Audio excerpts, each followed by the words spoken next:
সকাল থেকেই রান্নাবান্নার তোড়জোড়। মেনুতে আজকে বেশ অনেক রকম কিছুই আইটেম ছিল, তো তোমরা পুরো ভিডিওটা দেখতে থাকো। আমাদের বাড়িতে আজ কারা এলো।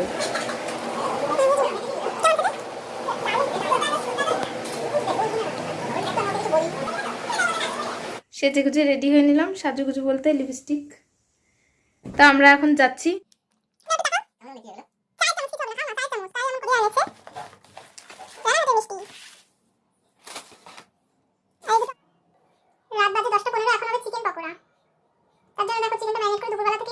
হ্যালো ফ্রেন্ডস, গুড মর্নিং, শুভ সকাল সবাইকে। কেমন আছো সবাই? আমি তো ভালোই আছি। আর দেখো সকাল সকাল রান্নাঘরে চলে এসেছি। খুব বেশি সকাল না হলেও অন্যান্য দিনের তুলনায় আজ সকালই ছিল। তো দেখো বাজার চলেও এসেছে, 4টে রুটির আটা মাখা ছিল, সেটাই রুটি বানিয়ে নিচ্ছিলাম। দেখো কি কি এসেছে, মাটন এসেছে, মাছ এসেছে, চিকেন এখন আসতে বাকি আছে। তো দেখো মাটনটা আমি খুলে নিচ্ছি। তারপরে আর কি, এই যে প্রথমেই চর্বি ছিল সেগুলোকে একটু আলাদা করে রেখে মানে মাংসটা গামলার মধ্যে ঢেলে রাখবো। তো এই মাংস, 2 রকম মাংস মাছ ধুতে ধুতে আমার একেবারে জীবনটা যেন বেরিয়েই গেল, কি বলবো। আর মানে দাঁড়িয়ে থেকে থেকে আর বেঁকে পড়ে ধুতে হয়, তো সেই কারণে কোমরটা খুব ব্যথা হয়ে যায়। তো যাই হোক, একটু ওঠা নামা বসে বসে করলে অতটা কষ্ট হয় না, কিন্তু বসে বসে বাইরে গিয়ে যদি ধুতে যায় আমাকে মশায় তুলে নিয়ে চলে যাবে। আমাদের এখানে মশার তো কোনো অভাব নেই, সেটা তো তোমরা জানোই, মানে বিভিন্ন সময় বলেছি। তো যাই হোক না কেন, আর ঘরের মধ্যে ধুতে গেলে তো দাঁড়িয়েই ধুতে হবে। আর যেহেতু মাটন একটু লোমটোম বাঁচতেও হয়, আর মাছটাও বেশ রক্ত পরিষ্কার। আমি না মাছ মাংস টিপটাপ করে না ধুলে, একেবারে সাদা পরিষ্কার করে না ফেলা পর্যন্ত আমার শান্তি হয় না। তো কি আর করার, এইভাবেই করে নিলাম। আর এটা হচ্ছে দেখো কাতলা মাছ, একটা আস্ত কাতলা মাছ নিয়েছিল, কেটে মাথাটাও দেখো সাথে রয়ে গেছে। তারপর ওই যে ওগুলো আর কি ধুয়ে নেব, তার আগে খেয়ে নিতে হবে, কারণ ওগুলো ধুলে পরে হাতে এমনই গন্ধ হয়েছে তখন আর খেতে মন চায় না। তো দুধ রুটি খেয়ে নেব। দেখো কাপের মধ্যে দুধ নিয়ে নিয়েছি, আর এই যে বাটিতে রুটি।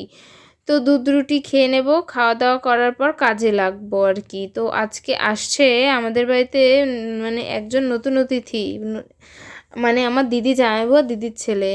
তো দেখো আমার জামাইবাবু তো প্রথমবার আসছে বিয়ের পর, তো নতুনই বলা যায়। আজকের মেনুতে ছিল বেগুন ভাজা, তেলকই, কাতলা, দই কাতলা, আর হচ্ছে চিকেন কষা, চাটনি, আর হয়েছিল মাটনটা প্রেশার কুকারে ছিল, সেই কারণে আর কি তোমাদের সাথে বের করে দেখানো হয়নি। আর হয়েছিল ভেজ ডাল। তোমার শাশুড়ি মা রান্না করছিলেন, তাই বললাম আসো তো রাঁধুনিকেও একটু দেখিয়ে নিই। তো যাই হোক, কি আর করার, আমি আর কি এত সবার কথাবার্তায় কাজে কর্মে ভিডিও করার বেশ অবকাশ আমি পাইনি। তো ওই যে দেখো দিদি ছিল, দিদির ছেলে রয়েছে, আমরা একটু ছাদে এসেছিলাম। ওরা বেশিক্ষণ থাকেনি, 1টার পরে ঢুকেছে, 5টার পরপরই বেরিয়ে গেছে। তো এইটুকু টাইম ছিল, তো দিদির ছেলে রোজু ছিল, আর ওর না দাঁত পড়ে গেছে, সেটাই দেখছিল। আমি বললাম হ্যাঁ দেখা, আমিও একটুখানি তুলে নিই তোদেরকে। চলে গেছে দিদিরা, আর কিছুই ভিডিও করতে পারিনি আজকে সারাদিন কাজকর্মে, এত কাজ করতে করতে আর কিছুই শেয়ার করা হয়নি। এখন বসে আলোয়ান এই যে ব্যাট হাতে করে নিয়ে একটু মনে হচ্ছে হাসবে হাসবে ভাব। হাসবি তো, কম্বলটাও গুছাইনি, আর গুছিয়ে কী হবে, হাতে করে তো শুয়েই পড়বো। তো স্টেশনে গেছিলাম আবার দিতে, তখন ফোনটা নিয়ে যায়নি, দুঃখের বিষয় এটাই, ফোন নিয়ে যায়নি আর কি। বসে আছি এখন, আবার বেরোবো একটু পরে। এখন টাটা।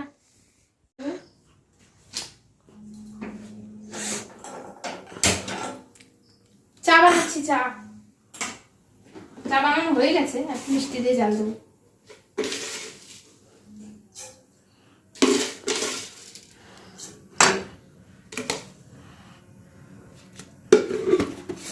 ফোনটা আমার নষ্ট হয়ে যাচ্ছে। কম চিনি দিয়ে চাটা করে রাখা ছিল, তো আমার বর দেখলাম সন্ধ্যাবেলা আবার এসেছে, তো ও প্রথমে মিষ্টি খেলো, ওকে যে মিষ্টিটা দিয়ে আসলাম, তারপর চাটা করে দিলাম একটু মিষ্টি মানে চিনি দিয়ে জাল দিয়ে। তো দেখো ওই যে দেখাচ্ছে, চায়ের চামচ কিছু হবে না, চায়ের চামচ না দিয়ে দিয়েছি, তো 2-1 টুকরো চা লেগেছিল, সেটাই আর কি দেখাচ্ছিল যে দেখো কি করেছো। দেখো মিষ্টি, এই 2টো প্যাকেট আমার দিদিরা এনেছে, রানাঘাটের মিষ্টি।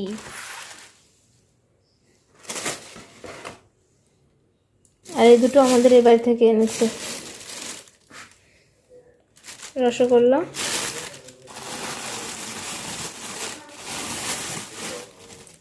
আর এখানে আছে পান্তুয়া। ওই দেখো কম্বলের মধ্যে কে ওটা কম্বলের মধ্যে। তো যাই হোক, আসলো মিষ্টি মিষ্টি খেয়ে আবার চলে গেল। রোজও একটা মিষ্টি খেলো, আমিও একটা মিষ্টি খেলাম। তো আপাততর মতো সন্ধ্যার টিফিন হয়ে গেল, 6:30 বেশি বাজে। তো আর 1 ঘন্টা পরে আবার একটু বেরোবো। স্টেশন থেকে তো ঘুরে চলে আসলাম, ফোন নিয়ে যাইনি, তো তাই আর কিছুই ক্যাপচার করাও হয়নি। তো এখনকার মতো টাটা, আবার পরে দেখা হচ্ছে। Hello, good evening. অনেকক্ষণ আগে ইভিনিং হয়ে গেছে, বলা হয়নি। তো দেখো সেজে গুজে রেডি হয়ে নিলাম, সাজুগুজু বলতে লিপস্টিক। তো আমরা এখন যাচ্ছি, একটু বেরোই, ঘুরু ঘুরু করে আসি। আমি আর রুচু। রুচু কিছু বলবি? না, আমার কিছু বলার নেই। ওর কিছুই বলার নেই। তো ঠিক আছে, বলার নেই তো নেই, আমরা বেরোই।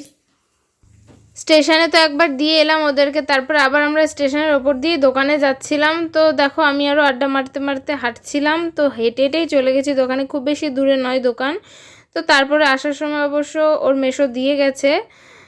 আর এই যে দেখো রাস্তায় আর কি, রাস্তাটাও শেয়ার করছিলাম। তারপর দোকানে পৌঁছেও গেছি, আর আমি বলছিলাম কি জানি একটা বলছিলাম। তো তারপরে দেখো নিজেকেও একটু ভিডিওতে দেখাচ্ছিলাম, দোকানের মধ্যে লাইটটা ভালো থাকায় নিজেকে একটু ফর্সা ফর্সাও লাগছিল। তো তাই আর কি, কী জানি বলছিলাম আমার ঠিক মনে নেই। তারপরে আবার বললাম যে একটু তাকাও, তো টাকা দেখছিল।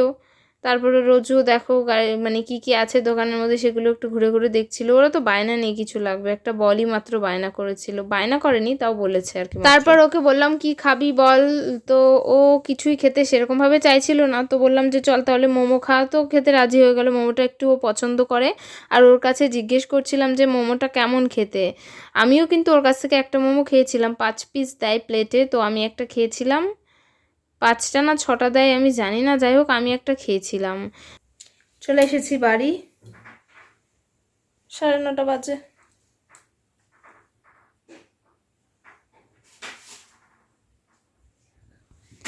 তো তারপর এই যে দেখো মানে মিষ্টি সবাইকে দেওয়া থোয়া খাওয়া দাওয়ার পরে রাত্রে এই যে এই এতগুলো অবশিষ্ট ছিল, তো একটা পাত্রে ঢেলে রাখা হলো, এটা আলাদা রাখা। রাত বাজে 10:15, এখন হবে চিকেন পকোড়া। তার জন্য দেখো চিকেনটা ম্যারিনেট করে দুপুরবেলা থেকেই রাখা ছিল, এখন ময়দার কর্নফ্লাওয়ার দিয়ে এটাকে ভাজবো। কারা কারা পকোড়া খাবে চলে এসো। তো রোজুকে বলেছিলাম একটু ক্যামেরাটা ধর, আমি কাজ করছি একটু দেখা, কারণ ক্যামেরা তো আমাকে ধরে দেওয়ার কেউ নেই। তো প্রথমেই দেখেছো কোথা থেকে ক্যামেরাটা শুরু করেছিল, পুরো মুখের মধ্যে থেকে, মানে আর কি আড্ডা মারছিল। তো সব কিছু দিয়ে ম্যারিনেট করে রাখাই ছিল, আর একটু কর্নফ্লাওয়ার আর হালকা করে একটু ময়দা দিয়ে এখন তেলটাও বসিয়ে দিয়েছি।